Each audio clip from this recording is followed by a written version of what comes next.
loolu yaari bayit rekk la sëriñ bi def ci wax ne taw amaani yughniyaani alqaari'a an al adwiyati wa tabib wa yashfa'aanihi gadan xinda mufaaraqati al ahli wal habib ne yaari bayit rek yoo xam ne ku leen saxoo di jàng ñu doy lu sëkk ba doo aajowoo garab doo aajowoo docteur te it bu demee ba gisatul ay bokkam gisatul ay soppeem bu demee ba faatu daal ñoom ñoo koy ràmm.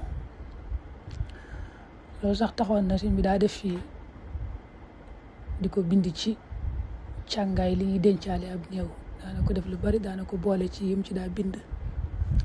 yaari bay di mooy da ko ubbee ak salaatu wa sallallahu ala sayidina wa maulana muhammadin al mubri al asqaam. bayit bu njëkk bi qalbi qad safa wa jismi suxiha walan azala saafiyan musaxaha qalbi wa jismi tafaaraqa alxazan ka maradin lil arshi ma min ittazan. loolu mooy bayit yi.